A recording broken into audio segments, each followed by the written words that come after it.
Okay, so I'm reading this book called .com Secrets with this crazy ass cover of a dude who looks like a serial killer or a hacker or like a spy, and it's about marketing. It's literally a marketing book about like mostly online marketing and like, creating your own business and being an entrepreneur online and being your own boss and, all that good stuff. But the cover is whack as fuck. It's so funny. I love it though. Like, this is so sick. Like, I want to be seen in public reading this so people think I'm up to like the most devious shit. But anyways, his like one big point in here is that when you're selling to people, you want to define your like most dream customer, or like most specific customer. So what he says to do is to define who your customer is, and then list them out like as specifically as possible. So we've talked about this before with goal setting, like being really literate and defining it to a T what you want to accomplish. So this, like, define your customer to a T. Like, what does your customer look like? What are they interested in? What do they need from you? What do they want? What problems are they having? How can you solve those problems? And you're probably like, well, what does this have to do with art? I make art for myself, blah, blah, blah. Well, at some point, if you want to profit off of your art, you're going to have to sell said art. And you're probably like, well, I don't do that. Yes, you want to eventually become an artist and make money from that, right? Okay, sick. Here's how you sell your art to your dream customer, essentially. So you have a song, you have an album, you have a painting, you have a movie, you have anything. You've made something. You made that for yourself. You put it out there. Okay, now you gotta dress it up for the world to see. So sit down and think of your dream consumer of your art. And you definitely have one. Don't say you don't, because you definitely do. For these videos, my dream consumer is my younger self. So I'm talking to my younger self and saying, hey, you should do all of these good mental habits. You should go outside, you should exercise, you should be more mindful. Here's how you can be more creative. Here's how you can, get over fears to make more stuff, stuff like that. I'm talking to my younger self specifically.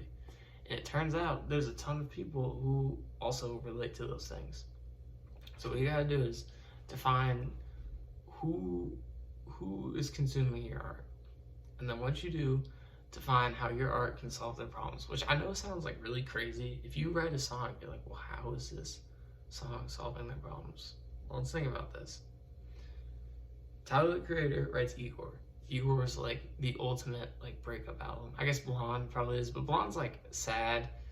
Igor is too, but I like Igor better. I haven't been through a breakup in a while, but if I had to choose, Igor would be the go-to one. But anyways, Igor is a breakup album. Igor appeals to me because when I've broken up with someone, I like Igor because it's not like, self-pity or like sad. There's a tone to it that, shows how Tyler is kind of tough and will eventually bounce back from that. And then obviously, we know Call Me If You Get Lost comes out and he's on his shit now. So essentially, Tyler has packaged this to help people who've gone through a breakup and want to bounce back. Now, did he do this on purpose? Subconsciously, probably. Like, he probably just subconsciously designed this delivery and the way it's spoken and the way it was marketed and sent out to people to kind of, appeal to them. And he also had the very, like, poppy, warm colors, which, for someone that wants to see something artsy and more R&B and more retro from him, that like poppy kind of, Igor character and image and the way he filmed his music videos really, resonates with someone like that. So, just think about that. Like, if you're creating a song, let's say you're writing a song, I don't know, what's a good song topic? Most songs are about love, so all right, you're writing a song about love. You're writing a song about this girl you really like, and you have like a giant crush on her, and you write a song about it, blah, blah, blah. Sick. Okay, what do you do now? The song's done. How do you address this song? Well, think to a second. Who is the dream person that is consuming this song? In your case, it'll be someone who also wants to have a crush on someone. and go through that process of falling in love. So, how do you design your product? Well, design the cover art in a way.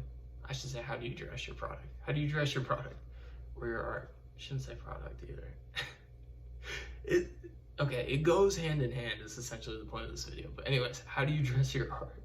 Okay, have the cover art appeal to that kind of like hopeless romantic style, you know, Ted Mosby core for those who have seen How I Met Your Mother. But have it appeal to that, you know, if you're making a music video for it, make it kind of like rom-com themed, you know, and just build off of that theme and that kind of like sphere of influence. And it's very easy to define your customer. Like, I know it seems hard, but it's not.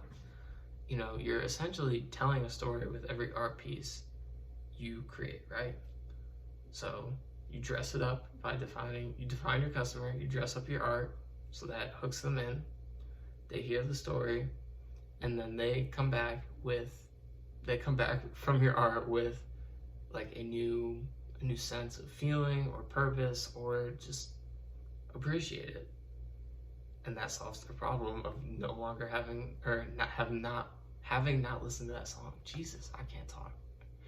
But like, you know, one of the things that they talk about in the book in selling is like, you have the hook, the story, and then the problem that you will be solving. I think he says it more eloquently, but with your art, there can be a hook, a story, and a problem that you're solving.